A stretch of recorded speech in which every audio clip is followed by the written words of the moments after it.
నాకు క్వశ్చన్ ఎప్పుడు మైండ్లో ఏముంటుందంటే ఒక గైనకాలజిస్ట్కి ఫర్టిలిటీ సెంటర్స్కి డిఫరెన్స్ ఏంటి? ఇదివరకు ఒక ఐవీఎఫ్ సెంటర్ అంటే ఒక ఎగ్ టైంకి రిలీజ్ అవుతున్నప్పుడు వీళ్ళిద్దరూ అదే టైంకి కలుస్తున్నారా లేదా? ఐయుఐ అన్నది నార్మల్ ప్రెగ్నెన్సీ దానికన్నా ఒక 10 to 15% సక్సెస్ రేట్ ఎక్కువ. మీరు యాక్సెప్ట్ చేస్తారా నార్మల్ ప్రెగ్నెన్సీ అసలు ఈ మధ్య కాలంలో రావట్లేదు అని? కీర్తి, మీరు ఒకటి గుర్తుపెట్టుకోవాల్సింది ఏంటంటే, ఒక స్టేజ్లో 35 దాటిన తర్వాత ప్రెగ్నెన్సీ అంటే that would be considered as high risk pregnancy. Mobile ఎంతవరకు ఓపెన్ అప్? నేనే కాదు, ఏ గైనకాలజిస్ట్ కూడా పీరియడ్స్ని పోస్ట్ పోన్ చేయండి, పీరియడ్స్ని స్టాప్ చేయండి అని ఎవ్వరికి చెప్పరు. కరెక్ట్ పీరియడ్ సైకిల్ ఎన్ని days ma'am? Is it like 26 or 30 days or what? ఐడియల్గా అయితే 28 days అనేది పీరియడ్ క్యాలిక్యులేషన్ టైం. అమ్మాయిగా నువ్వు స్ట్రాంగ్గా ఉంటే యూ కెన్ టేక్. మ్యామ్ ఎర్లీగా ప్యూబర్టీ ఏజ్ రాకుండా ఇప్పుడు 7-8 yearsకి ఎందుకు? మెడిసిన్ ఇచ్చి ప్యూబర్టీ ఆపాలి అనుకోవడం మాత్రం తప్పు.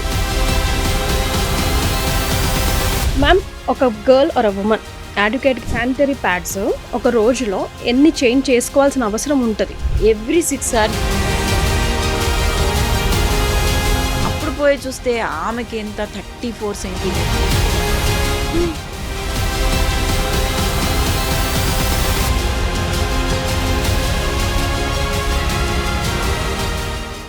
ఏవీస్ వాస్కులర్ సెంటర్ మన దేశంలోనే the best varicose vein hospital.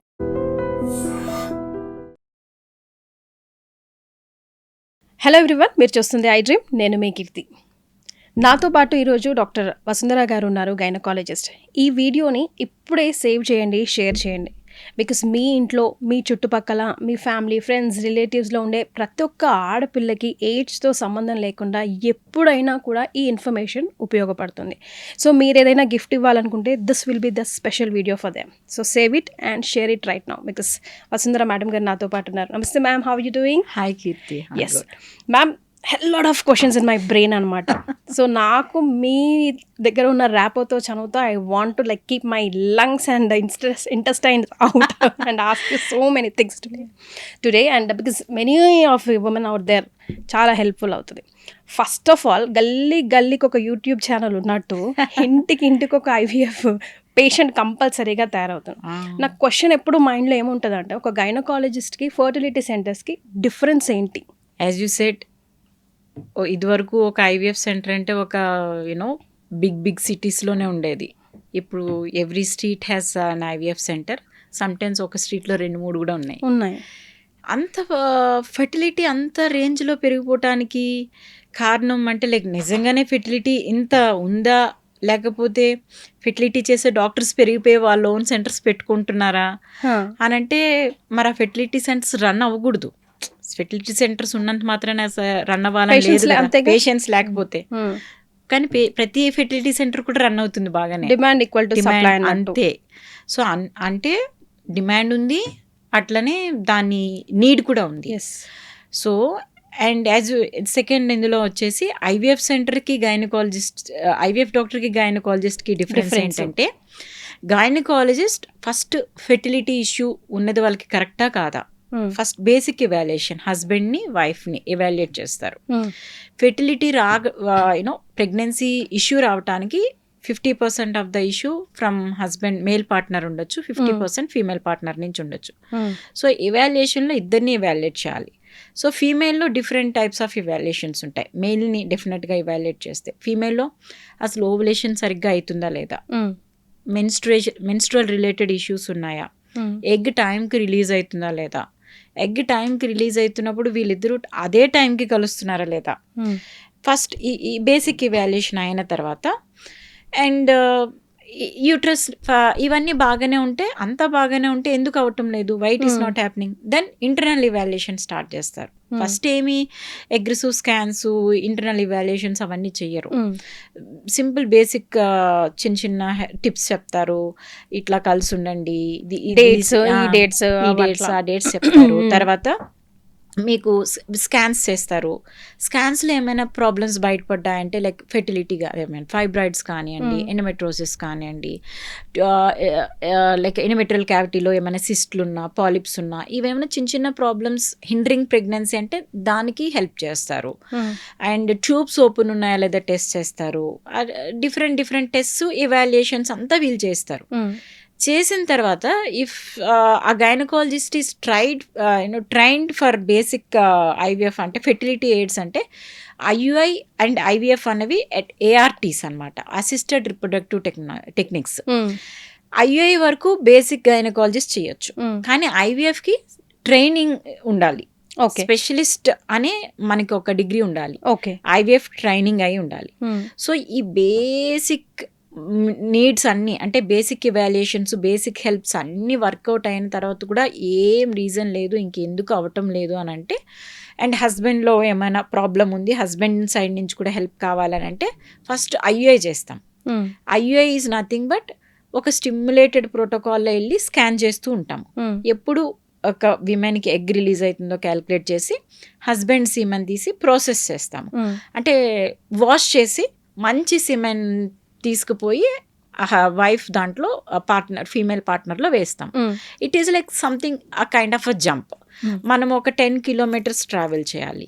Travel చేసే బదులు మనం ఎవరినైనా ఎత్తుకు తీసుకెళ్ళి అక్కడ పెడితే ఎట్లా ఉంటుంది? It is you know quick one. So semen అనేది వెజైనాలో డ్రాప్ అయిన దగ్గర నుంచి యూట్రస్ ట్రావెల్ చేయాలి, అక్కడి నుంచి ట్యూబ్స్ ట్రావెల్ చేయాలి, మళ్ళీ అక్కడి నుంచి వెనక్కి రావాలి ఫెర్టిలైజర్. సో ఆ ప్రాసెస్లో ఏదైనా ఇబ్బంది అవుతుందంటే ఆ ప్రాసెస్ అంతటినీ కూడా ఐయుఐ మనకి హెల్ప్ చేస్తుంది అనమాట. మొత్తం అంతా సిమెన్ వాష్ చేసేసి దాన్ని డైరెక్ట్గా ట్యూబ్స్ దగ్గరికి వేస్తామన్నమాట. సో ఆ ట్రావెల్ డిస్టెన్స్, ఆ టైం డిస్టెన్స్ని తగ్గిస్తుంది. సో ఐయుఐ చాలా వరకు హెల్ప్ చేస్తుంది. ఐయుఐ అన్నది నార్మల్ ప్రెగ్నెన్సీ దానికన్నా ఒక 10 to 15% సక్సెస్ రేట్ ఎక్కువ ఉంటుంది. ఈ ఐయుఐ కూడా ఒక 5 to 6 cycles చేస్తారు, అప్పటికీ అవ్వలేదు, అప్పుడు ఐవీఎఫ్ చేస్తారు. ఐవీఎఫ్ అనేది ఏంటి అంటే ఫీమేల్కి కొంచెం హయ్యర్ డోసెస్ ఆఫ్ మెడికేషన్స్ ఇస్తామన్నమాట. రెగ్యులర్గా ప్రోటోకాల్డ్ మెడిసిన్ ఉంటుంది. మెడిసిన్ పెట్టి మల్టిపుల్ ఎగ్స్ స్టిమ్యులేట్ చేస్తాం. మామూలుగా మనకి రొటీన్గా ఒక ఎగ్ పర్ మంత్ రిలీజ్ అవుతుంది. ఐయులో మల్టిపుల్ ఎగ్స్ మినిమం 5 నుంచి 15-20 వరకు కూడా స్టిమ్యులేట్ అవుతాయి. ఎక్కువగా ట్విన్స్ అవుతారు కదా. ఆ ఎగ్స్ని ఏం చేస్తామనంటే ఒక పర్టికులర్ టైంలో ఎగ్ కలెక్షన్ అని చేస్తాం. సో పేషెంట్కి అనస్థీషియా ఇచ్చి కింద నుంచి అల్ట్రాసౌండ్ గైడెడ్తో ప్రతి ఎగ్ని కలెక్ట్ చేసేస్తాం. పేషెంట్ నుంచి ఎగ్స్ బయటికి తీసేస్తాం. తీసేసి ఎంబ్రియాలజిస్ట్కి హ్యాండ్ ఓవర్ చేస్తాం. At the same time husband semen ఇస్తారు. ఎంబ్రియాలజిస్ట్ ఏం చేస్తారనంటే నేచురల్గానే ఎగ్గు సీమెన్ కలుస్తుందా, స్పర్మ్ కలుస్తుందా లేదా టెస్ట్ చేస్తారు. అయితే ఓకే, లేదు అని అంటే ఆయనే ఆర్టిఫిషియల్గా రెండింటిని కలుపుతారు. దాన్ని ఇక్సీ అంటారు. ఐవీఎఫ్లోనే నెక్స్ట్ ప్రొసీజర్ ఇక్సీ. సో అది అయిన తర్వాత Day 1 embryo, Day 2 embryo, Day 3 అట్లాగే ఎవ్రీడే టెస్ట్ చేసుకుంటూ వెళ్తారు. Day 5, Day 6, Day 5 embryos quality check చేస్తారు. ఎన్ని ఎంబ్రియోస్ బాగున్నాయో మనకి మళ్ళీ చెప్తారనమాట, ఇన్ని ఎంబ్రియోస్ బాగున్నాయి మీకు అని. అప్పుడు పేషెంట్ కండిషన్ మళ్ళీ మనం చూస్తాము. పేషెంట్ అంతా హెల్త్ వైజ్ బాగుంది అని అంటే ఫ్రెష్ ఎంబ్రియో ట్రాన్స్ఫర్ అంటే అదే సైకిల్లో ఎన్ని ఎంబ్రియోస్ కావాలి అన్నది మనం డిసైడ్ చేసి యూజువల్గా 2 or 3 ఎంబ్రియోస్ పెడతాం. రీజన్ ఏంటి అంటే 3-2 పెట్టినప్పుడు అట్లీస్ట్ ఒక్కటైనా టేకప్ అవుతుంది అనే ఉద్దేశంతో. కానీ ఒక్కొక్కసారి 3 babies అయిపోతాయి, ఒక్కొక్కసారి 2 babies అయిపోతాయి. అందుకే ఈ ఫెర్టిలిటీ ఎయిడెడ్ ప్రెగ్నెన్సీస్ అన్ని ట్విన్స్, ట్రిప్లెట్స్ వస్తూ ఉంటారు. సో రిస్క్ తీసుకోరు.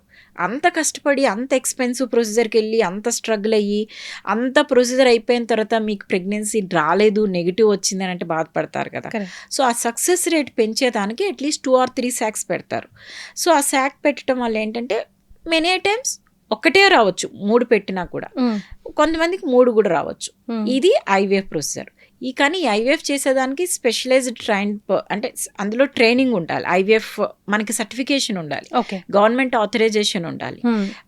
మామూలు బేసిక్ ప్రొసీజర్స్ ప్రతి గైనకాలజిస్ట్ కూడా చేయొచ్చు, కానీ ఐవీఎఫ్కి సర్టిఫైడ్ పర్సన్స్ మాత్రమే చేయాలి. Right ma'am, being a senior gynaecologist from KIMS, మీరు యాక్సెప్ట్ చేస్తారా నార్మల్ ప్రెగ్నెన్సీ అసలు ఈ మధ్య కాలంలో రావట్లేదు అని? యాక్సెప్ట్ చేస్తే రీజన్స్?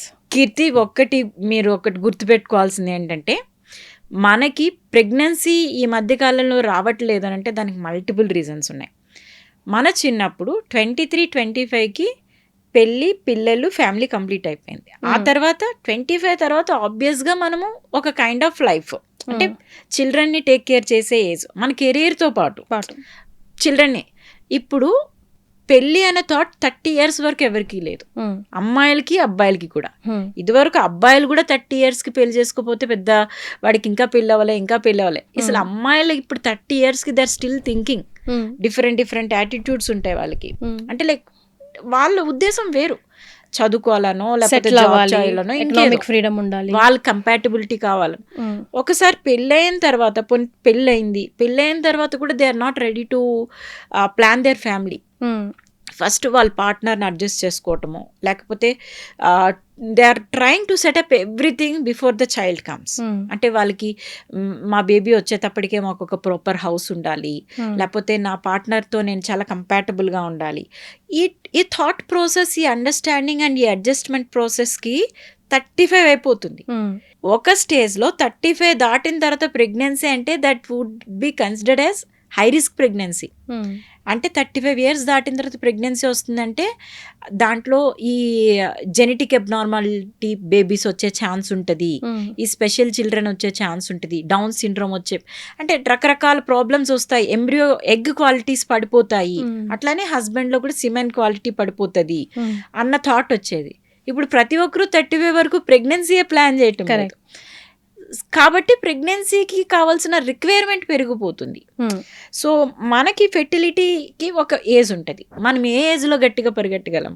35sలో 40 yearsలో పరిగెడతాం కానీ 60 years వాళ్ళు సేమ్ పరిగెట్టలేరు. అట్లానే మన ఇంటర్నల్ సిస్టమ్ కూడా ఎగ్ క్వాలిటీ అనేది దగ్గర 20 నుంచి 35 లోపున, 35 ఇన్ అండ్ అరౌండ్, ఇంకా గట్టిగా మాట్లాడితే ఇన్ అండ్ అరౌండ్ 30 ఈ పీరియడ్లో ఎగ్ క్వాలిటీ చాలా బాగుంటుంది. కానీ ఇప్పుడు ప్రెగ్నెన్సీ థాటే 35కి వస్తుంది. సో అప్పుడు వాళ్ళు ప్రెగ్నెన్సీ అప్పుడు స్టార్ట్ చేసిన తర్వాత, అండ్ సెకండ్ ఇంపార్టెంట్, ఇది డిలేడ్, సెకండ్ ఇంపార్టెంట్ ఫ్యాక్టర్ ఏంటంటే frequency of inter course. Husband ఒక దగ్గర ఉంటారు, ఫీమేల్ పార్ట్నర్ ఒక దగ్గర ఉంటారు, వాళ్ళిద్దరు కలిసేది తక్కువ. అండ్ ఒకవేళ కలవాలనుకున్నా చాలా timed inter course, plan inter course చేస్తున్నారు ఇప్పుడు. అంటే లైక్ ప్రెగ్నెన్సీ కోసమే ప్రయత్నం వాళ్ళది, అట్లా ఉంటుంది. సో వాళ్ళకి ఏంది అంటే వాళ్ళకి ప్రెగ్నెన్సీ అనేది వాళ్ళకి ఒక పార్ట్ ఆఫ్ దేర్ ఫ్యామిలీ అన్నట్టు అనుకుంటున్నారు. Now I have to plan my pregnancy, he will be doing his own job, I will be doing my own job. Pregnancy కోసం ఓవులేషన్ పీరియడ్లో మేమిద్దరం కలవాలి. ఆ టైంలో this is happening in a mechanical way, not in a proper natural way. So ఆ రకంగా కూడా delay అవుతుంది. అండ్ 3, అండ్ ఇట్లా అవటం వల్ల ఒకరు దగ్గర ఉండటం వల్ల మెయిన్గా ఫెర్టిలిటీ పీరియడ్ వాళ్ళకి ఐడియా ఉంటుందా లేదా, ఏ టైంలో కలిస్తే ఎగ్ రిలీజ్ అవుతుంది, ఏ టైంలో కలిస్తే వాళ్ళకి ప్రెగ్నెన్సీ వచ్చే ఛాన్స్ ఉంటుంది, అవన్నీ వాళ్ళకి చాలా ప్రాపర్ ఐడియా ఉండాలి వాళ్ళకి. అండ్ ఇదివరకు డేస్ లాగా 30 days సైకిల్, 28 days సైకిల్ లేదు. ప్రతి ఒక్కరికి ఇర్రెగ్యులర్ మెన్స్ట్రుయేషన్ ఉంది. అండ్ హస్బెండ్ని చూస్తే ప్రతి ఒక్కరికి సిమెన్ వాల్యూస్ అంత తేడాగా ఉన్నాయి. సో వాళ్ళకి ఇతన్ని కరెక్ట్ చేసుకోవాలి, ఈమెను కరెక్ట్ చేసుకోవాలి, ఆ రెండు కరెక్ట్ ప్రాపర్ టైంలో కలవాలి. సో మిస్ అండ్ మ్యాచ్ అవుతుంది ఎవ్రీవేర్ ఇట్ ఈస్ హ్యాపెనింగ్. అట్లా. సో మీ ఆన్సర్ నుంచి నాకు మళ్ళీ 2 questions వచ్చాయి ma'am. First point number 1 is మీరు ఏజ్ అయిపోయిన తర్వాత ప్లాన్ చేసుకుంటున్నారు కాబట్టి ప్రాబ్లమ్స్ వస్తున్నాయి అంటే medical has come with another idea, egg freezing. So దీనికి ఎంతవరకు correct, and then egg freezing ఎంతవరకు? Egg freezing these days everybody is asking. Egg freezing ఇదివరకు రోజుల్లో కానీ ఇప్పుడు భయంకరమైన సోషల్ మీడియా అవేర్నెస్. ఎవరో ఒక సెలబ్రిటీ చేసుకుంది అంటే ఎగ్ ఫ్రీజింగ్ ఇంత అవసరమా, ఎగ్ ఫ్రీజింగ్ చేసేసుకుంటే మన పని అయిపోతుంది కదా. చదువుకున్న వాళ్ళు, చదువుకోని వాళ్ళు, ఉద్యోగం చేసేవాళ్ళు, జాబ్ చేయని వాళ్ళు అందరూ ఎగ్ ఫ్రీజింగ్ చేసి మరి అప్పులు అంతే, అది కూడా.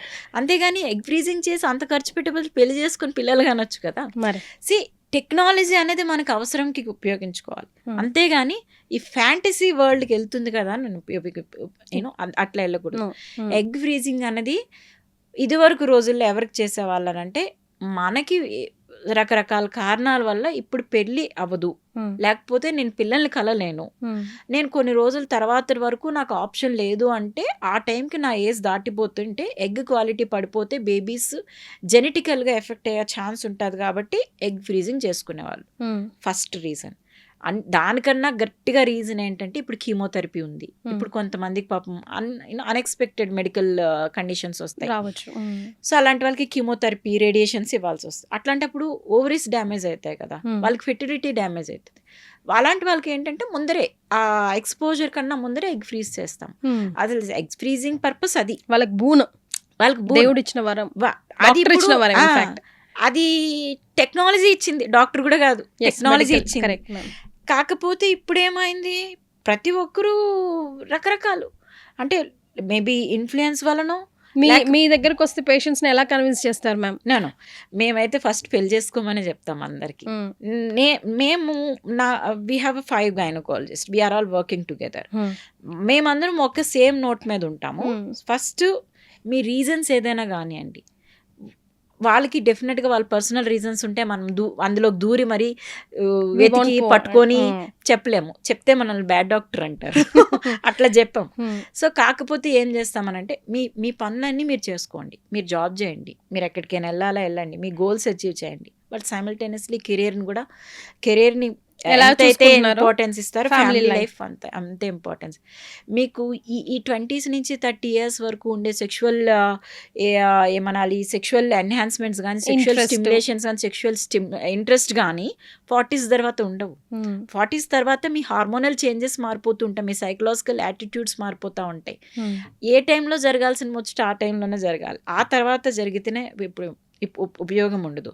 అండ్ గట్టిగా మాట్లాడితే ఇప్పుడు టెక్నాలజీ పెరిగింది, మనకి ఇంత ఏమనాలి ఫెసిలిటీస్ వచ్చేసాయి.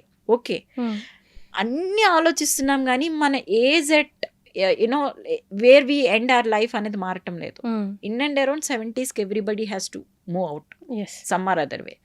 35 yearsకి నువ్వు ప్లాన్ చేసుకొని 40 yearsకి నువ్వు చైల్డ్ పెంచితే, బర్త్ ఇస్తే, ఇన్ అండ్ అరౌండ్ ఆ బేబీ పెరిగేటప్పటికి నువ్వు హెల్ప్ చేయాల్సిన సిచ్యువేషన్ ఎక్కడ ఉంటుంది? అట్ ద సేమ్ టైం వాడు peak of the age 20s 30 మధ్యలో వాడు కెరీర్ వెనకాతలు పరిగెడుతూ ఉంటాడు. ఆ బేబీ వచ్చేసి వాడి కెరీరే చూసుకుంటాడా, మిమ్మల్ని హాస్పిటల్ చుట్టూ తిప్పుతూ ఉంటాడా?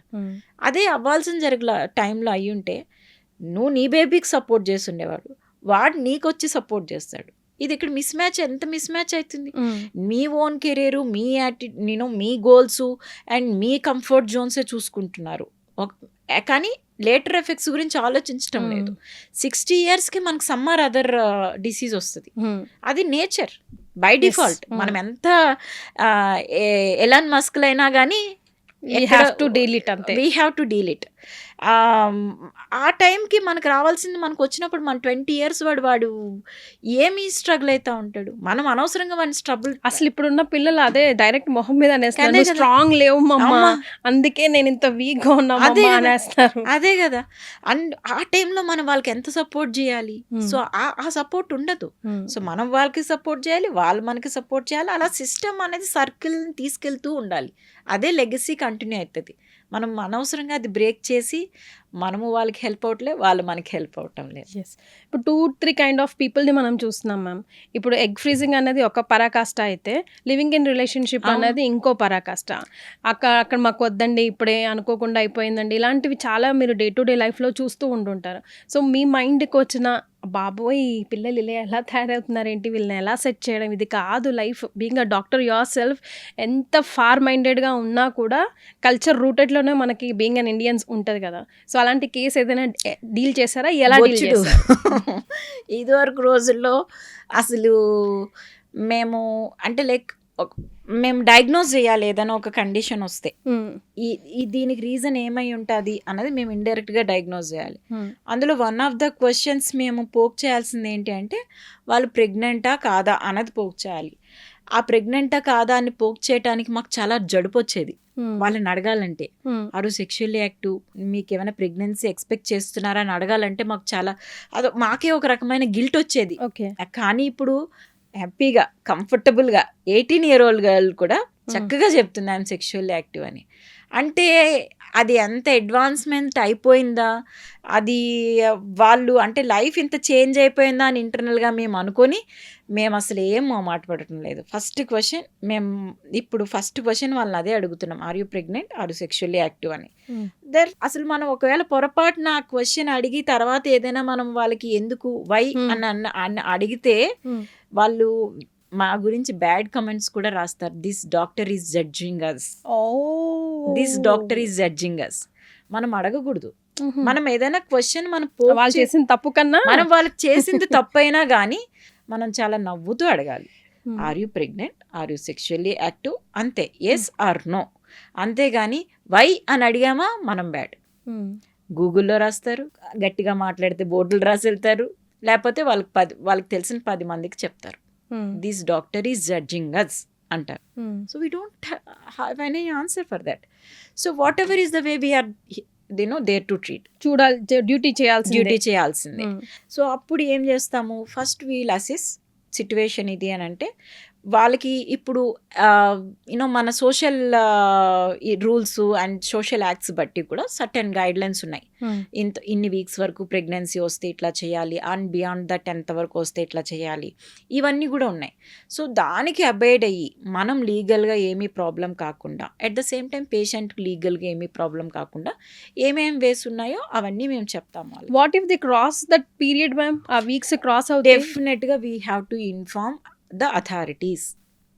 వాళ్ళు ఆ తర్వాత ఇప్పుడు మనం గట్టిగా లా మాట్లాడితే వాళ్ళు ఇంకొక దగ్గరికి వెళ్తే వెళ్ళనండి, ప్రాబ్లం అయితే కాదు. కాకపోతే వాళ్ళు పర్టికులర్ పేరెంట్స్నో లేకపోతే రెస్పెక్ట్ లీగల్ ఫార్మాలిటీస్ ఏమున్నాయో అది ఫాలో అయ్యే వెళ్ళాలి.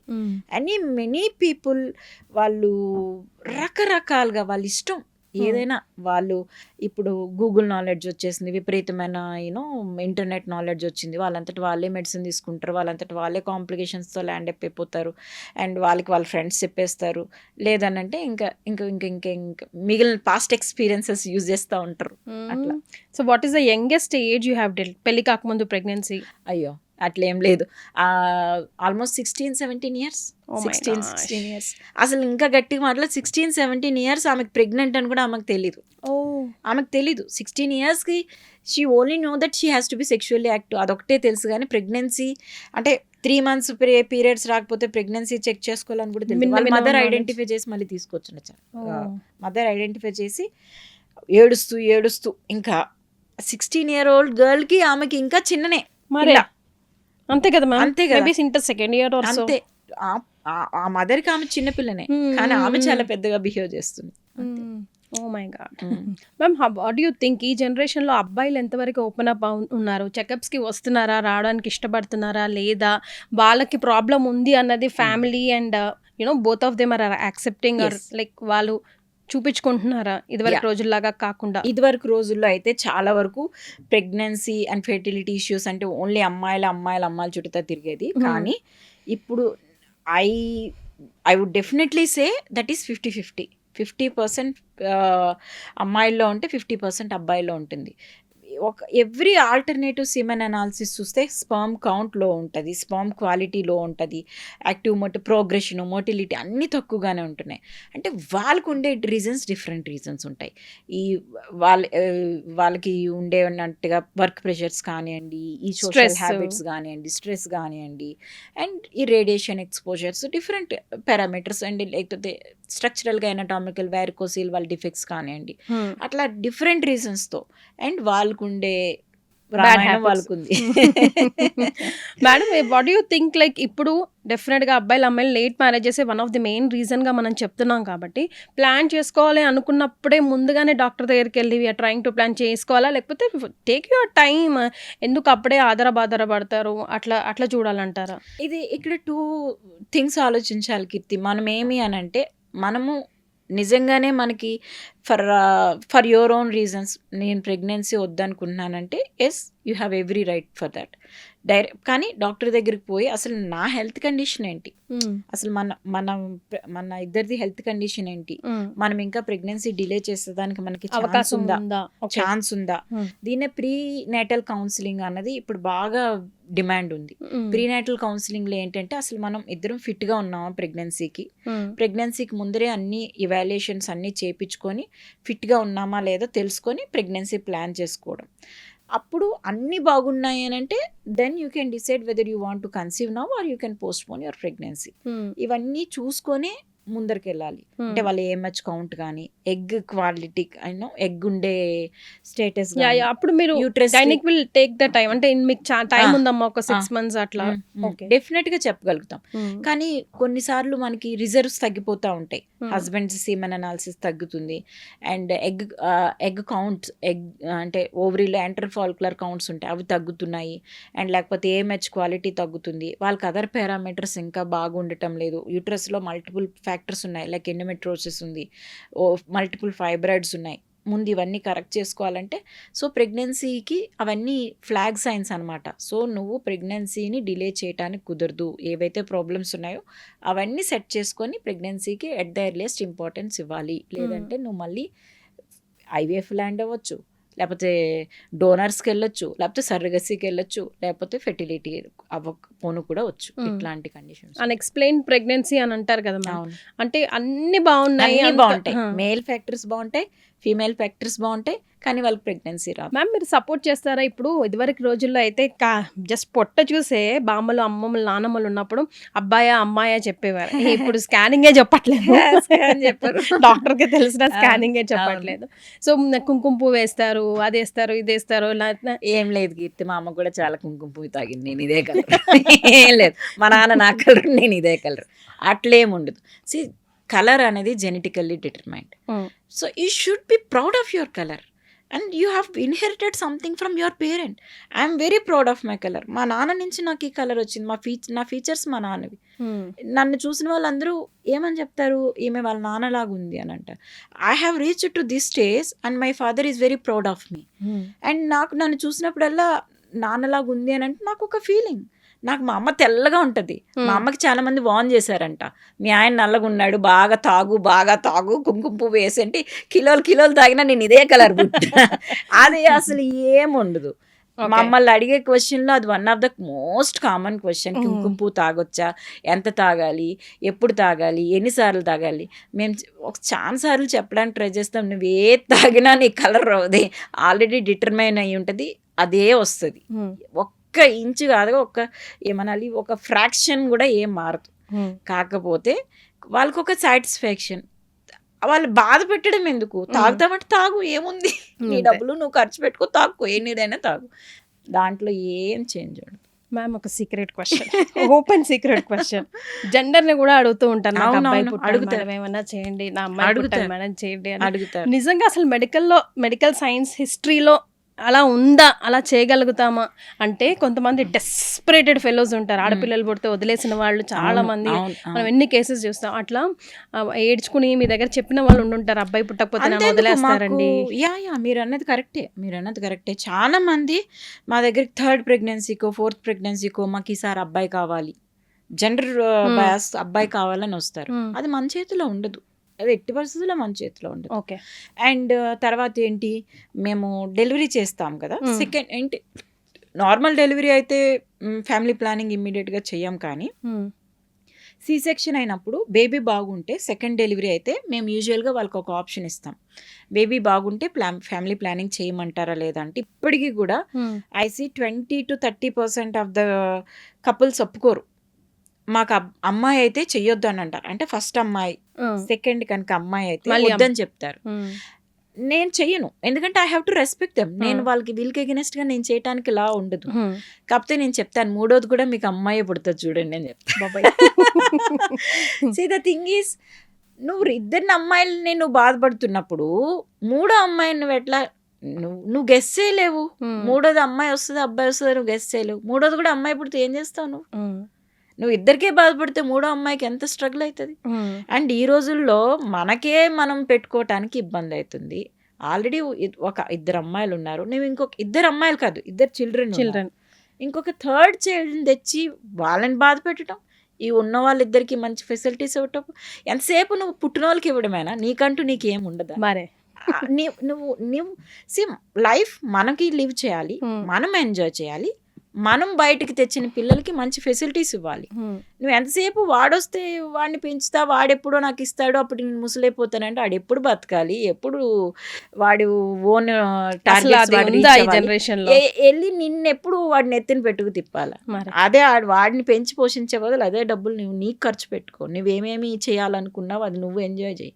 ఎవ్వడూ వచ్చి ఈరోజు ఆడపిల్లలకి ఏం తక్కువ, ఆడపిల్లలకి ఏం తక్కువ. నేను మా అన్నయ్య నేను ఇద్దరం ఈక్వల్గా చూస్తాం మా నాన్నని.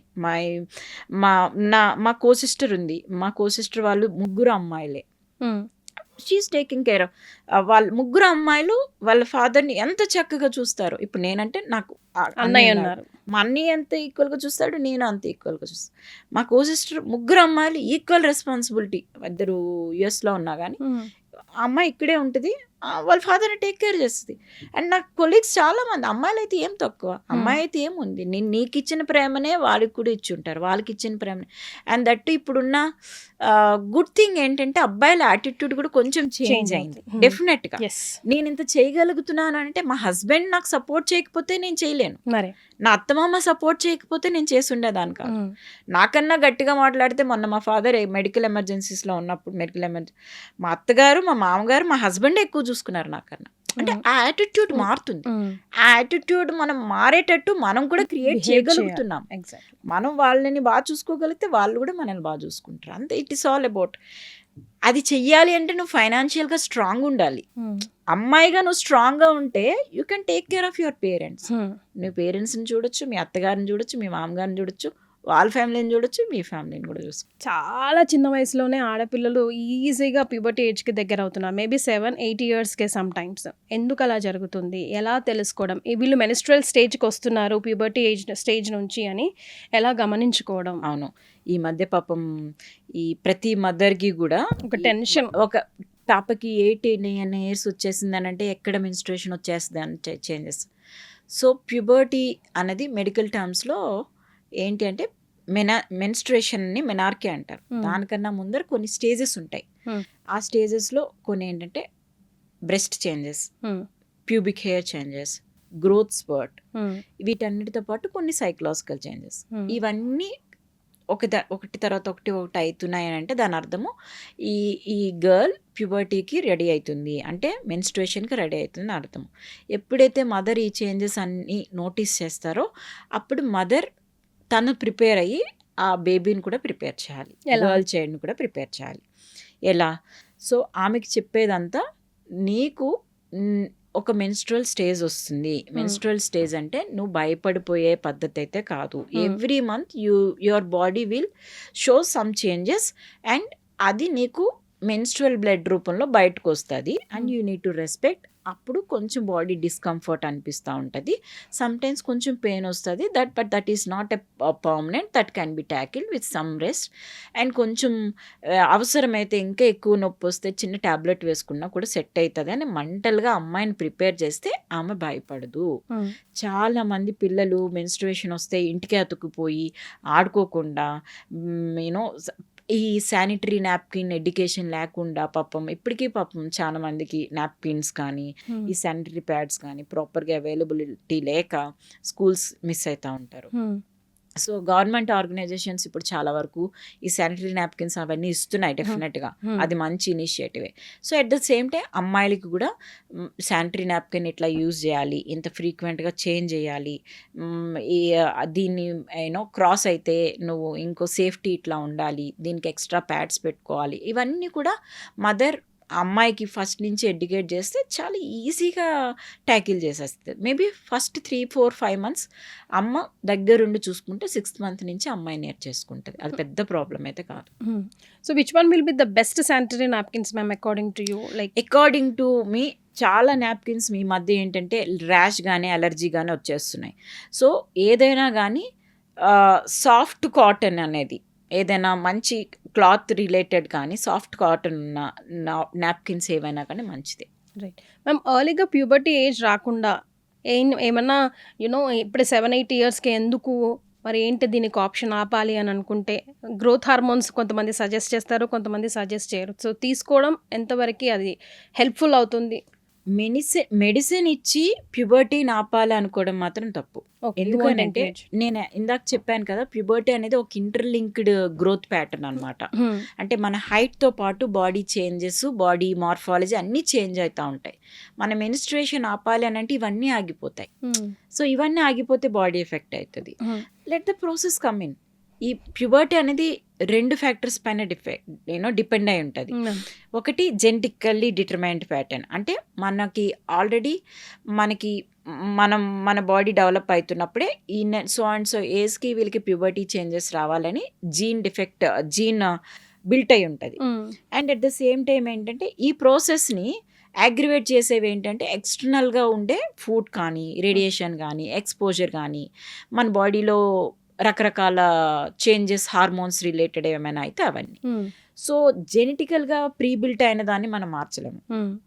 కానీ ఎక్స్టర్నల్ సోర్సెస్ ఏదైతే ఎక్స్టర్నల్ హార్మోన్స్ కానీ, అంటే ఇవి చాలా వరకు రీసెర్చ్ ఏం చెప్తుందని అంటే మనం తినే ఫుడ్ నుంచే అన్ని హార్మోన్స్ వెళ్తున్నాయి. ఫర్ ఎగ్జాంపుల్ అంటే డైరీ ప్రొడక్ట్స్ కానీ, అండ్ మన జంక్ ఫుడ్లో కానీ, అండ్ ప్లాస్టిక్స్, మైక్రో ప్లాస్టిక్స్ కానీ, అండ్ రేడియేషన్ ఎక్స్పోజర్స్ కానీ, వీటన్నింటి వల్ల body is getting stimulated to hormonal changes and early puberty అందుకు వస్తుంది అని రీసెర్చ్ చెప్తుంది. సో కొన్నింటిని ఇప్పుడు ఎక్కువ డైరీ ప్రొడక్ట్స్, ఇప్పుడు మన life day to day life అంతా కూడా డైరీ ప్రొడక్ట్స్తో రిలేటెడ్ అయి ఉంటుంది. వాళ్ళని ఆపమని చెప్పలేము. అట్ ద సేమ్ టైం మనం ఏం చెప్పగలం అయితే వార్న్ చేయగలుగుతాం, కొంచెం కేర్ఫుల్గా ఎక్కడి నుంచి సోర్స్ చేస్తున్నాము, ఎంత తీసుకుంటున్నాము, అది జంకా, కొంచెం నేచురల్ సోర్సెస్కి దగ్గరగా ఉందా లేదా, ఇవన్నీ చూసి తీసుకుంటే మనం ఎంతో కొంత తగ్గించగలుగుతాము. లేదు అని అంటే కనుక జెనెటికల్గా డిటర్మైన్డ్ అయిన దాన్ని మనం ఏం చేయలేము. ఈ ఎక్స్టర్నల్ సోర్సెస్ని అవాయిడ్ చేయగలిగితే మేబీ కొంచెం బెటర్ అవ్వచ్చు. ఏదైనా కానీ ఒకవేళ అయితే దానికి యాజ్ ఏ సెట్ ముందరనే బాడీ ప్రిపేర్ చేస్తే బెటర్ ఉంటుంది. ఓకే. సో చాలా ఎర్లీగా వచ్చింది మెన్స్ట్రల్ స్టేజ్. ఇప్పుడు వద్దు మ్యామ్, చాలా చిన్న పిల్ల, షీ కాంట్ మేనేజ్, ఒక 3-4 years పోస్ట్పోన్ చేయాలి. సో హార్మోన్స్తో నో, మెడికేషన్తో నో అంటున్నారు. కాబట్టి what is the another option? మరి చిన్న పిల్లలు దే ఆర్ నాట్ మేనేజింగ్ అని అంటే, కొంతమంది స్పెషల్ కిడ్స్ కూడా ఉంటారు ఫర్ దట్ మ్యాటర్, దేతో అస్సలు హ్యాండిల్ చేయగలరు. మరి అప్పుడు ఏంటి వాళ్ళకున్న ఆప్షన్ మ్యామ్? కొన్ని డిఫరెంట్ మోడ్స్ ఉన్నాయి కీర్తి. సో నేనే కాదు, ఏ గైనకాలజిస్ట్ కూడా ఈ పీరియడ్స్ని పోస్ట్ పోన్ చేయండి, పీరియడ్స్ని స్టాప్ చేయండి అని ఎవ్వరికి చెప్పరు. They have to use to it. ఎందుకు అని అంటే వాళ్ళ యూట్రస్ అన్నది బాడీలో జరిగే హార్మోనల్ చేంజెస్, బ్లడ్ సప్లైతో పాటు ఆ యూట్రస్ కూడా చేంజెస్ అవుతాయి. ఎందుకు? ఇంకా డౌన్ ద లైన్ వచ్చే బేబీ కోసము ప్రిపేర్ అవటము, దానికి తగ్గట్టుగా రిప్రొడక్టివ్ ఏజ్కి తగ్గట్టుగా ప్రిపేర్ అవుతా ఉంటాం ఈ స్పెషల్ చిల్డ్రన్. సో అందుకని వీటికి మనం ఆపకూడదు. ఇంకా స్పెషల్ చిల్డ్రన్ అట్లా ఉన్నారే, వాళ్ళకి చాలా మంచి సొల్యూషన్స్ ఉన్నాయి. సో స్పెషల్ చిల్డ్రన్కి వాళ్ళకి కూడా ఒక డిఫరెంట్ కేటగిరీస్ ఉంటాయి. వాళ్ళ బ్రెయిన్ డెవలప్మెంట్ ఎంత ఉంది, వాళ్ళకి సపోర్ట్ సిస్టమ్ ఎంత కావాలి అనేది కూడా ఉంటుంది. సపోర్ట్ సిస్టమ్ చాలా ఎక్కువ ఉండాల్సిన అవసరం ఉంది. వాళ్ళకి మనమే హెల్ప్ చేయాల్సి వస్తుంది అని అంటే మెన్స్ట్రుయేషన్ వాళ్ళకి ఆపే పద్ధతులు చాలా ఉన్నాయి. ఓకే. ఇప్పుడు సేఫెస్ట్ అసలు బాడీలో ఏ రకమైన సైడ్ ఎఫెక్ట్ కూడా ఉండదు. కొన్ని మైక్రోవేవ్ అబ్లేషన్స్ అని ఉంటాయి, లేకపోతే థెర్మల్ అబ్లేషన్స్ అని ఉంటాయి, అండ్ లేకపోతే క్యూరటేజ్ అబ్లేషన్స్. ఎండోమెట్రియం ఏదైతే మనకి ఎవ్రీ మంత్ బయటకు వస్తుందో మెన్స్ట్రుయేషన్, ఆ ఎండోమెట్రియం లేయర్ ఫామ్ కాకుండా ఆపే పద్ధతులు ఉంటాయి. ఇంకా అన్నిటికన్నా ఇంకా చిన్న సేఫ్టీ మెథడ్ ఏంటంటే కాపర్టీ డివైస్ ఉంటుంది కదా, అందులో 3rd generation కాపర్టీస్ ఉంటాయి. 3rd generation కాపర్టీస్లో మెడిసిన్తో వస్తాయి. అది కనుక ఆ పిల్లల యూట్రస్లో పెట్టేస్తే అది లోపలే మెడిసిన్ ఉంటుంది, బాడీలో అదర్ బాడీ పార్ట్స్ మీద యాక్ట్ చేయదు. అదేం చేస్తుంది అంటే ఎవ్రీ టైం మనకి మంత్కి మెన్స్ట్రుయేషన్ వచ్చేది ఆపేస్తుంది. సో 5 years వరకు మెడిసిన్ పనిచేస్తుంది. 5 years తర్వాత you just need to replace it అంతే. సో ఆ చైల్డ్ పాపం వాళ్ళకుండే ట్రామా, వాళ్ళకుండే కేరు, అది పేరెంట్కి చాలా బర్డెను. ఆ పిల్లలకి పాపం చాలా తెలీదు. అసలు పేరెంట్ కంటే తెలుస్తూ ఉంటుంది, ఆ పిల్లలకి తెలీదు ఎట్లా కేర్ చేసుకోవాలి, ఇది మెన్స్ట్రుయేషన్ ఇది వస్తే నేను ఏం చేయాలి అదన్నీ తెలీదు. సో వాళ్ళకి సింపుల్గా మెన్స్ట్రుయేషన్ హెల్దీగా వాళ్ళ బాడీ పార్ట్స్ ఏం ఎఫెక్ట్ కాకుండా హార్మోన్స్ డిస్టర్బెన్స్ లేకుండా ఆపగలిగినాం అనుకోండి, that is the major gift we can give to them. So in future కూడా వాళ్ళకి ఏం ఎఫెక్ట్ ఏం ఎఫెక్ట్ యాజ్ యూజువల్గా ఉంటుంది. ఓకే. సో మ్యామ్ ఇప్పుడు యాజ్ యూ జస్ట్ సెడ్ మన కాన్వర్జేషన్లో పిల్లలు కాలేజ్కి వెళ్ళే పిల్లలు అసలు ఇంట్లో నుంచి బయటకు కూడా రారు. అక్కడ 2-3 days అయితే బిల్కుల్ పడుకున్నారు, అన్ని సప్పరి వేళ అక్కడే కావాలి వాళ్ళకి అన్నట్టుగా ఉంటారు. దానికి తగ్గట్టుగానే పింపుల్స్ రావడం వాళ్ళకి ఎక్కువగా, లేదంటే వేడి చేసేయడం అని, లేకపోతే పిసిఓడి కామన్గా ఉంటున్నాయి ప్రాబ్లమ్స్. ఇవన్నీ ఎందుకు వస్తున్నాయి, వాళ్ళకి ఎందుకు వస్తున్నాయి, దాన్ని ఎలా కరెక్ట్ చేసుకోవడం? పీసీఓడి అనేది రిప్రొడక్టివ్ డిసీజ్ ప్రాబ్లం. మన బాడీలో రకరకాల హార్మోనల్ చేంజెస్ ఏజ్ బట్టి మారుతూ ఉంటాయి. చిన్నప్పుడు మనకు ఉండే హార్మోన్స్ ఒకలాగా ఉంటాయి, ప్యూబర్టీ స్టేజ్ అప్పుడు ఒకటి, రిప్రొడక్టివ్ స్టేజ్ అప్పుడు ఒకటి, తర్వాత ఒకటి. సో ఈ రిప్రొడక్టివ్ స్టేజ్ అండ్ ప్యూబర్టీ చేంజెస్లో ఏమవుతుందంటే రకరకాల మేనిఫెస్టేషన్స్ ఉంటాయి బాడీలో. ఇక్కడ ఫేస్ మీద అన్నిటి మీద హెయిర్ రావటం, లేకపోతే యాక్నే రావటం, అండ్ అన్వాంటెడ్ హెయిర్ రావటము, ఒబెసిటీ రావటము, అండ్ ఈ పార్ట్స్ అన్నీ కూడా పిగ్మెంటేషన్ రావటం, రకరకాల ప్రాబ్లమ్స్ వస్తాయి. ఇవన్నింటికి కూడా కొన్ని మనం అనుకోకపోయినా చేంజెస్ వచ్చేస్తూ ఉంటాయి. ఎందుకు? వాళ్ళకి మెటబాలిక్ సిండ్రోమ్ అని అంటారు. ఇదివరకు పీసీఓడిని పాలిసిస్టిక్ ఒవేరియన్ సిండ్రోమ్ అనేవారు, ఇప్పుడు పిఎంఓఎస్ అని అంటారు, పాలీ ఎండోక్రైన్ మెటబాలిక్ డిసార్డర్స్ అని అంటారు. అంటే ఏంటంటే ఇది ఒక్క ఓవరీస్ నుంచి ఎఫెక్ట్ అయ్యే ప్రాబ్లమే కాదు, బాడీలో మొత్తం అన్ని ఫంక్షన్స్, అన్ని బాడీ పార్ట్స్, అన్ని రిప్రొడక్టివ్, అన్ని ఎండోక్రైన్ సిస్టమ్స్ ఇన్వాల్వ్ అయినాయి అని అంటున్నారు.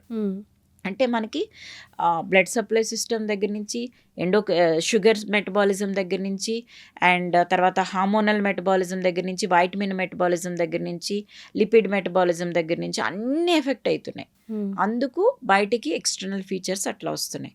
సో వాళ్ళకి పాపం ఈ డిస్టర్బెన్స్ ఆఫ్ బ్యాలెన్స్ వలన ఈ యాక్నే రావటము, విపరీతమైన హార్మోనల్ డిస్టర్బెన్స్ వచ్చి యాక్నే రావటము, అన్వాంటెడ్ హెయిర్ రావటము, ఇట్లా రకరకాల చేంజెస్ వస్తున్నాయి. సో ఈ అన్ని చేంజెస్ వల్ల ఈ మెన్స్ట్రువల్ డిస్టర్బెన్సెస్ వస్తూ ఉంటాయి. సో ఈ మెన్స్ట్రువల్ డిస్టర్బెన్సెస్ ఎప్పుడైతే వస్తాయో వాళ్ళకి ఈ పెయిన్ అనో, ఈ రిలేటెడ్ చేంజెస్ అనో, వాళ్ళు ఒక కైండ్ ఆఫ్ దీనికి స్ట్రక్ అయిపోతారనమాట. కొంతమందికి పెయిన్ వస్తుంది విపరీతంగా, ఆ పెయిన్ ఎప్పుడైతే వస్తుందో వాళ్ళు బయటకు రావడానికి ఇష్టపడరు.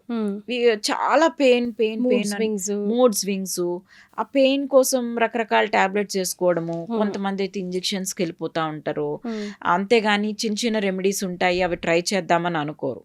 సో ఆ టైంలో చాలా ఏమన్నారు మీరు అన్నట్టుగా అన్ని బెడ్ దగ్గర తెచ్చి సపర్యలు చేయాలని ఎక్స్పెక్ట్ చేస్తూ ఉంటారు. చిన్న చిన్న రెమెడీస్ ఏంటి మ్యామ్? మీరు అన్నట్టుగా చిన్న చిన్న రెమెడీస్ అంటే ఫస్ట్ థింగ్ ఏంటంటే ఫస్ట్ వాళ్ళు మెంటల్గా ప్రిపేర్ అవ్వాలి.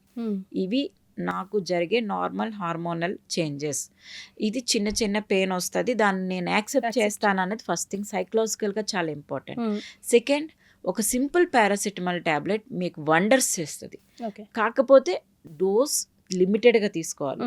When things are not going in a smooth way, ఒక పారాసిటమాల్ టాబ్లెట్ తీసుకుంటే బ్లడ్ ఫ్లో చాలా తగ్గుతుంది, at the same time pain తగ్గుతుంది, కంఫర్ట్ తగ్గుతుంది, మనకి కంఫర్ట్ ఇస్తుంది, అండ్ ఈ పిచ్చి డిస్టర్బెన్స్, సైకలాజికల్ డిస్టర్బెన్స్ అన్నీ తగ్గుతాయి. మనం చాలా ఈజీగా ఓవర్కమ్ చేయగలుగుతాం.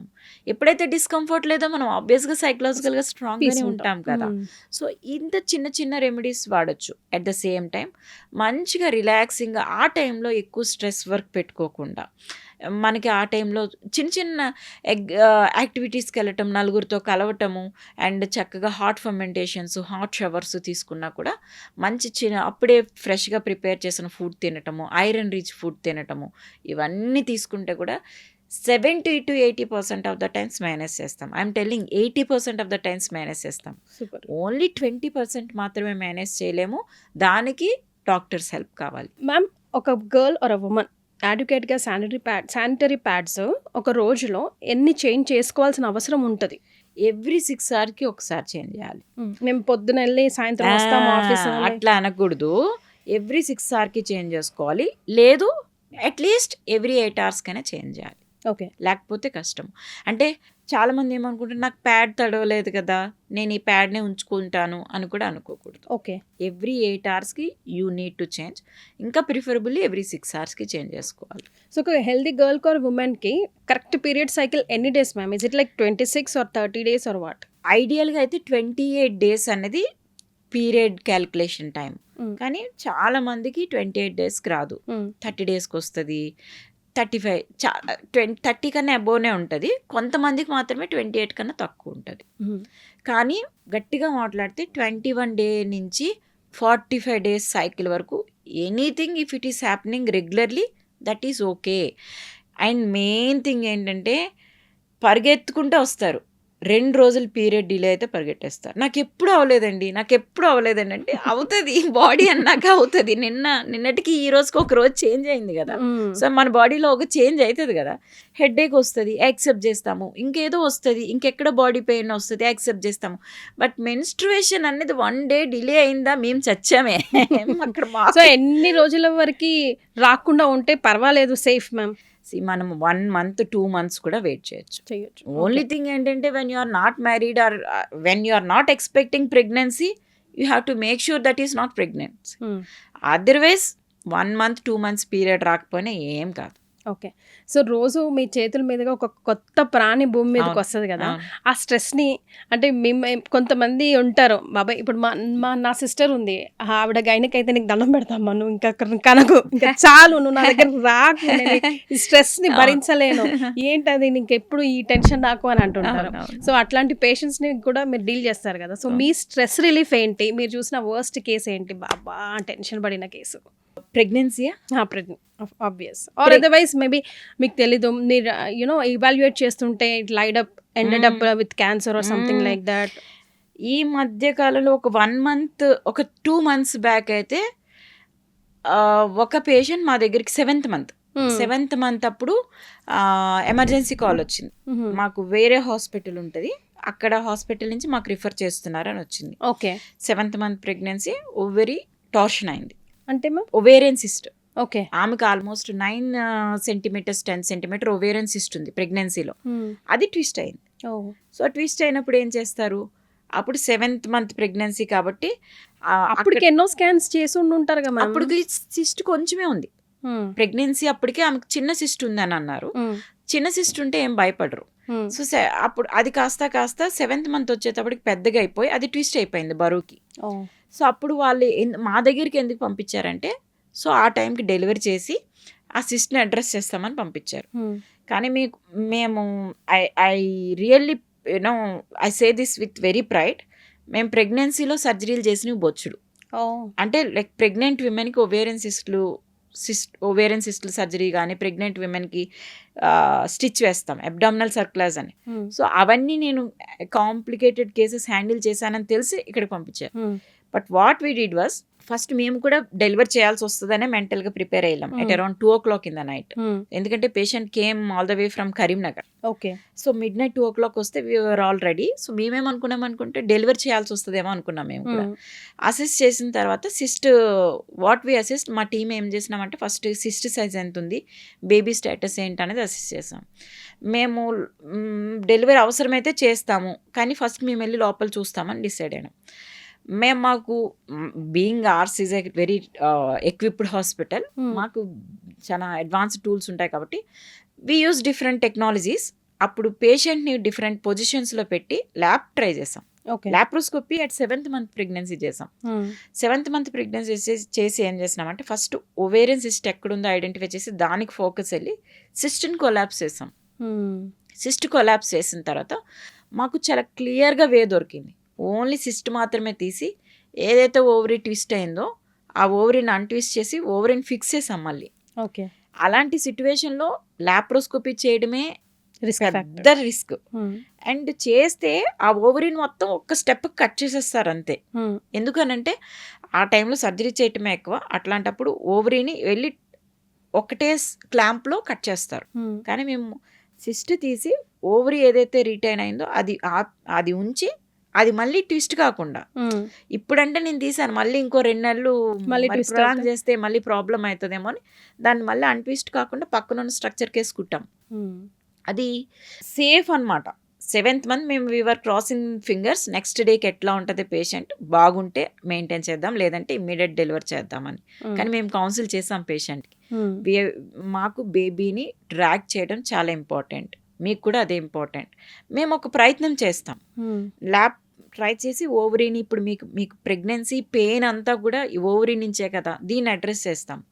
మా ప్రయత్నం సక్సెస్ అయితే ఓకే, లేదు అని అంటే మీరు ఎట్లానే ఇన్హౌస్ ఉన్నారు కదా, మేము ఎనీ టైం డెలివర్ చేయగలం. వాళ్ళు కూడా బేబీని సేవ్ చేస్తామంటే డెఫినెట్గా అగ్రి చేస్తారు కదా. చేసాము. At the same time baby with stood the procedure well and drag చేసాము. 9th మంత్ అప్పుడు మంచిగా ఇండ్యూస్ చేసి సక్సెస్ఫుల్గా డెలివర్ చేసి బేబీని హ్యాండ్ ఓవర్ చేసాం. సూపర్. సో 9th మంత్ వరకు డ్రాగ్ చేయడం ఇంకా ఇది అనమాట. అంత కాంప్లికేటెడ్ సర్జరీ ఈ మధ్య కాలంలో అయితే అదే. ఎవరైనా చాలా మంది, నేను అబ్డామినల్ సర్క్యులైజెస్ అన్న వేస్తాను. అబ్డామినల్ సర్క్యులైజ్ అంటే ప్రెగ్నెంట్ విమెన్కే బేబీ లోపల ఇన్సైడ్గా ఉన్నప్పుడే లోపల స్టిచ్ చేస్తాం. చాలా మందికి కింద నుంచి వేస్తారు స్టిచ్, కానీ కొంతమందికి కొన్ని కారణాల వల్ల పైన వేయాల్సి వస్తుంది స్టిచ్. అబ్డామినల్ సర్క్యులైజ్ అని అంటారు, అది వేస్తాం. సో అది కూడా కొంచెం లోపల బేబీ ఉంటుంది, ప్రెగ్నెంట్ యూట్రస్ మీద సర్జరీ చేయడమే, కానీ అది కూడా అంత పెద్ద ప్రాబ్లం కాదు, ఎందుకంటే అది కొంచెం చిన్న బేబీ, అంటే లైక్ 4th మంత్ అట్లా వేస్తాము. ఇది almost 7th month pregnant women. This is beautiful. అంతా మ్యామ్ ప్రజెంట్ సినారియోలో ఎలా ఉన్నారు మ్యామ్? అంటే పేషెంటా బేబీయా అని అంటే ఆప్షన్ ఎక్కువగా ఎవరిని చూస్ చేసుకుంటున్నారు? మదరే ఇంపార్టెంట్. కాకపోతే వాళ్ళకి ఒక కైండ్ ఆఫ్ బాండ్ వచ్చేస్తుంది బేబీతో. వాళ్ళు బాధపడతారు, కాకపోతే ఎప్పుడు మదర్నే సేవ్ చేస్తాం. కాకపోతే మదర్తో పాటు బేబీని ఎట్లా లాగగలం అన్నదే ఇంపార్టెంట్. సో మీరు ఎలా డే టు డే లైఫ్లో ఈ స్ట్రెస్ని హ్యాండిల్ చేస్తారు? స్ట్రెస్ హ్యాండిల్ చేసేది I'm blessed, literally I'm blessed. నాకు మా అత్తయ్య మా మామయ్య ఎంత సపోర్ట్ ఇస్తారంటే నాకు అసలు ఇంట్లో ఏం జరుగుతుంది అనేది కూడా తెలియదు. ఓకే, వాళ్ళు అంత టేక్ కేర్ చేస్తారు కాబట్టి నేను ఇంత సర్జరీస్ హ్యాండిల్ అంటే లైక్ నేను aggressive and lap and robotic surgeon. Lap and robotic surgeon అంటే మెనీ టైమ్స్ నాకు అక్రాస్ ద వరల్డ్, ఇప్పుడు కూడా నా దగ్గర ఆల్మోస్ట్ 4 ఇంటర్నేషనల్ పేషెంట్స్ ఉన్నారు ఐపీలో. యుఎస్ నుంచి, ఆఫ్రికా నుంచి, దుబాయ్ నుంచి. వీళ్ళందరూ ఎందుకు వస్తారనంటే ఎండోమెట్రోసిస్ మన దగ్గరికి విపరీతమైన పెరిగిపోయింది. ఎండోమెట్రోసిస్ని హ్యాండిల్ చేయడం అంత ఈజీ కాదు. ఒక ఎండోమెట్రోసిస్ సర్జరీ చేస్తున్నామనంటే మనకు ప్రతిసారి బాంబ్ మీద కూర్చున్నట్టే. దాంట్లో ఉండే best like worst combination of tension ఏంటి ma'am? Worst combination of tension ఏంటంటే ఎండోమెట్రోసిస్ సర్జరీ చేసేటప్పుడు, ఎండోమెట్రోసిస్ అంటే యాజ్ యూ నో యూట్రస్ అంతా కూడా అతికిపోతుంది, మొత్తం అంతా కూడా అది ఒక పిచ్చి డిసీజ్ కదా. సో అవన్నీ సపరేట్ చేయాలి. సపరేట్ చేసేటప్పుడు ఇంటెస్టైన్ హోల్ పడవచ్చు, యురేటర్ హోల్ పడవచ్చు, బ్లాడర్ హోల్ పడవచ్చు. హోల్ పడితే ప్రాబ్లం కాదు, రిపేర్ కూడా చేస్తాము. రిపేర్ అయిన తర్వాత డౌన్ ద లైన్ అవి ఎట్లా హీల్ అవుతాయి, అవి పేషెంట్కి రికవరీ ఎట్లా ఇస్తాయి, అండ్ పేషెంట్ ఎంత తొందరగా ఇంటికి వెళ్తారు అనేది చాలా ఇంపార్టెంట్. 99% మాకు ఇంట్రాప్గానే, అంటే సర్జరీ చేసేటప్పుడే డయాగ్నోస్ చేస్తాం చాలా వరకు. కొన్నిసార్లే చాలా డిలేడ్గా డయాగ్నోస్ అవుతూ ఉంటాయి. అలా అవ్వకుండా ఉండాలని ప్రతి సర్జరీ చేసేటప్పుడు కూడా చాలా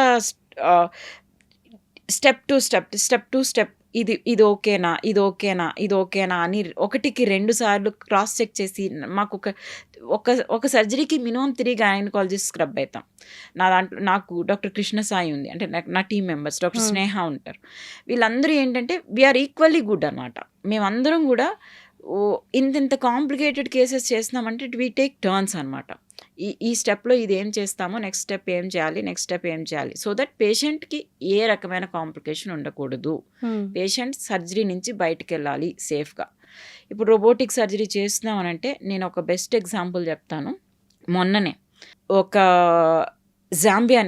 జాంబియాలో ఒక హై ప్రొఫైల్, అంటే లైక్ మినిస్టర్ ప్రొఫైల్ లేడీ, వాళ్ళ డాటర్ అనమాట. ఆమెకి అక్కడ 4 సర్జరీస్ చేస్తున్నారు, అక్కడ 2 సర్జరీస్ చేశారు. ఇండియాలో కూడా 2 డిఫరెంట్ ప్లేస్లో 2 సర్జరీలు చేశారు. I don't want to mention the names. Endometriosis చేశారు. ఎండోమెట్రోసిస్ సర్జరీ చేసి, ఎండోమెట్రోసిస్ సర్జరీ అప్పుడు యాజ్ ఏ సెట్ ఇంటెస్టైన్స్ ఏదైనా ప్రాబ్లం వస్తే ఇంటెస్టైన్ బయటికి పెడతాం, స్టోమా అని చెప్తాం అనమాట. స్టోమా క్రియేట్ చేసి పెడతాం. పాపం లాస్ట్ 8 months నుంచి ఆ అమ్మాయి 32 year old ఆ స్టోమాతో తిరుగుతూ ఉంది, ఎండోమెట్రోసిస్ పెయిన్తో తిరుగుతూ ఉంది. మొత్తం ఆల్ టుగెదర్ 5-6 ఇయర్స్ నుంచి ఎండోమెట్రోసిస్ అని తిరుగుతానే ఉంది. నేను వాళ్ళందరికన్నా గ్రేట్ అని చెప్పను, but I proudly say we could address it. Morning 8 o'clock scrub అయినాము, నేను అండ్ doctor Parthasarathi, he's gastro surgeon. నేను I took help of him. ఎందుకనంటే ఎప్పుడు కూడా నేనెంత తోపు అని ఎప్పుడు చెప్పకూడదు. నువ్వు చేయగలవా, నీకు ఇంకెవరైనా హెల్ప్ కావాలా, ఇంకెవరున్నారు అని చూసుకోవాలి. So that should be multi disciplinary approach. We scrubbed at 8 o'clock. మేము థియేటర్ నుంచి బయటకు వచ్చింది midnight 2 o'clock. స్టెప్ బై ఆయన వెళ్తాడు, నేను వస్తాను, నేను వెళ్తాను, నా టీం మెంబర్ వస్తుంది, నేను వెళ్తాను, నేను కొంతసేపు రెస్ట్ తీసుకుంటాను, ఇంకొక టీం మెంబర్ వస్తుంది. మాకు ఇంటెస్టైన్ ఇక్కడి నుంచి ఇక్కడ వరకు ఆమె అబ్డమిన్ ఓపెన్ చేస్తాం, యూజువల్గా చేసాము. ఆ ఇంటెస్టైన్ ఓపెన్ చేయడానికి మాకు 2.5 hours పట్టింది. యూజువల్గా 2 hours సర్జరీ ఫినిష్ అయిపోతుంది. ఆమె మాకు ఇంటెస్టైన్ ఓపెన్ చేయడానికి 2.5 hours. ఎందుకనంటే ఆమె ఇంటెస్టైన్స్ మొత్తం జాంబియన్ లేడీస్ ఎట్లుంటారు, చాలా పొడుగ్గా, హెఫ్టీగా, చాలా హెల్దీగా ఉంటారు. వాళ్ళ జెనెటిక్ స్ట్రక్చరే అట్లా ఉంటుంది. సో అంత అబ్డమిను ఎక్కడ లోపల ఎంటర్ అయిన తర్వాత ఒక్కొక్క పార్ట్ అతుకుపోయి మాకు అసలు ఏమనాలి, పద్మవ్యూహం లాగానే ఉంది. ఎక్కడ ఎంట్రీ దొరకటం లేదు. మాకు టార్గెట్ ఆర్గన్ యూట్రస్కి వెళ్ళాలి, దాని పక్కన ఉన్న స్ట్రక్చర్స్ వెతకాలి. మాకు ఆ యూట్రస్ వెళ్ళడానికి ఇంకొక 4 గంటలు పట్టింది. ఒక్కొక్క పార్టు సపరేట్ చేసుకుంటా మొత్తం ఎండోమెట్రోసిస్ స్పాట్స్ ఎక్కడెక్కడ ఉన్నాయి. ఆమెకి ఇక్కడ నుంచి ఎండోమెట్రోసిస్ యూజువల్గా ఈ ఏరియా నుంచి స్టార్ట్ అయ్యి ఈ ట్రాక్ చేసి లంగ్స్ కిందకి వెళ్ళింది, అంత ట్రాకింగ్ వెళ్ళింది. సో ఇక్కడ వరకు మేము ఆల్మోస్ట్ లంగ్స్ డైఫ్రమ్ వరకు వెళ్ళి మొత్తం అంతా అడ్రస్ చేసి ఆ యూట్రస్ రిలేటెడ్ స్ట్రక్చర్స్ అన్నీ క్లియర్ చేసి ఆమెకి మొత్తం ఆ పార్ట్స్ అన్నింటికి మళ్ళీ ఫ్యూచర్లో ఇంకొకసారి సర్జరీకి ల్యాండ్ కాకుండా, అసలు మా ఇంటెన్షన్ అంతా ఆ రోజు ఏదైతే స్టోమా ఉందో ఆ స్టోమా కూడా లోపల పెట్టి కుట్టాలనేది మా ఇంటెన్షన్. కానీ ఇంత ప్రొలాంగ్ సర్జరీ అయిన తర్వాత ఈ స్టోమా లోపల పెడితే ఆమె ఇబ్బంది పడుతుందని ఆ స్టోమా ఒక్కటే బయట పెట్టి మిగిలిన సర్జరీ అంతా అడ్రస్ చేశాము. ఫర్ ద ఫస్ట్ టైం మీరు ఆమె టెస్టిమోనియల్ ఇచ్చింది, మీరు మా వెబ్సైట్లో కనుక చూస్తే ఆమె ఓన్గా ఆమె మాటలతో చెప్పింది. ఆమె 6 years సఫర్ అయింది. She roamed across the world, not India, she roamed across the world. She finally got solution at my place. So we're highly equipped then like robotic surgery ఎప్పుడు కూడా హెల్ప్ చేస్తుంది. కాకపోతే ఏమికి రోబోట్ చేయలేదు, open సర్జరీనే చేసాము. But what endometriosis cases what we have dealt that gave us an experience. ఆమెకి చేయగలిగినాం ఒక 3-4 daysలో. ఈ next Monday we are planning to close the stoma. And ఆ జాంబియన్ మినిస్టర్తో కూడా నేను పర్సనల్గా మాట్లాడాను అనమాట. ఆమెకి యాక్చువల్గా ఒక లాస్ట్ 10 days వరకునే వీసా ఉండింది, కానీ ఇప్పుడు ఇంకొక 15-20 days ఎక్స్టెండ్ చేసి ఆమెకి ఆ స్టోమా లోపల పెట్టేస్తే 6 years నుంచి ఆయన స్ట్రగుల్ అనేది ఆమెకి వెళ్తుంది అనమాట. లోపలికి పెట్టేస్తే ఓపెనింగ్ ఏదైతే ఇంటెస్టైన్ ఓపెన్ ఉందో అది లోపల పెట్టేస్తే ఆమె సేఫ్గా వెళ్తుంది. ఆ తర్వాత she can lead her own life like నేచురల్గా. So she needs some kind of support, hormonal therapy అవసరపడుతుంది. బట్ ఆమె మాటల్లో అయితే ఆమె ఇంకా అందరినీ హగ్స్ చేసి కిసెస్ పెట్టి ఆమె ఎంత సఫర్ అయింది అన్నది అంత అర్థమవుతుంది. నిన్న కూడా గ్రేడ్ 4 ఎండోమెట్రోసిస్ అని రోబో చేసినాము. Everywhere she was told ureter damage అవుతుంది, మేము కూడా అదే చెప్తాం. కానీ nobody could dare to attempt. We did. Robo మాకు బాగా హెల్ప్ చేసింది, మా ఎక్స్పీరియన్స్ డెఫినెట్గా హెల్ప్ చేసింది. అండ్ ఆమె ఇన్ఫర్టిలిటీ పేషెంట్ పాపం 2.5 years నుంచి ఈ ఎండోమెట్రోసిస్ వల్ల ఇన్ఫర్టిలిటీతో ఏదైతే సఫర్ అయిందో, ఇప్పుడు మేము ఒక ట్యూబ్ డెఫినెట్గా ఓపెన్ చేయగలిగినాము. ఒక ట్యూబ్ మేబీ ఒక 2-3 months తర్వాత ఆమెకి ఐవీఎఫ్ వెళ్ళాలా లేకపోతే నేచురల్ ప్రెగ్నెన్సీకి ట్రై చేస్తే వస్తుందా అన్నది మేము టైం ఇచ్చే చూడాలి, ఇప్పుడు చెప్పలేము. కాబట్టి ఇంటెస్టైన్ ఎక్కడ డ్యామేజ్ కాలేదు. మేము ద సేమ్ వీడియో ఈరోజు అప్లోడ్ చేస్తాం మళ్ళీ. ఎందుకనంటే ఇది సర్జికల్ వీడియోస్ అనేది నేర్చుకునే దానికి అప్లోడ్ చేస్తాముంటాము. ఎందుకంటే నేను international Procter for robotic surgery. So చాలా మంది అక్రాస్ ద వరల్డ్ సర్జన్స్ నేను చేసే సర్జరీస్ చూస్తూ ఉంటారు కొన్ని నేర్చుకునే దానికి. అందులో అప్లోడ్ చేసినాము. ఎంత బ్యూటిఫుల్గా ఎన్నెన్ని అయితే అతికిపోయినా అన్నీ సపరేట్ చేసి యూరేటర్ని పైనుంచి కిందకి ట్రేస్ చేసి, అంటే కిడ్నీ నుంచి బ్లాడర్ వరకు యూరేటర్ ఉంటుంది, పైనుంచి కిందకి ట్రేస్ చేసాము.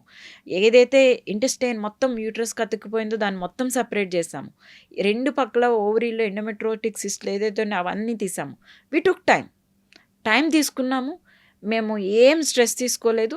పేషెంట్కి మెంటల్గా ప్రిపేర్ చేసాం, మేము మెంటల్గా ప్రిపేర్ అయ్యాము, చేసాం.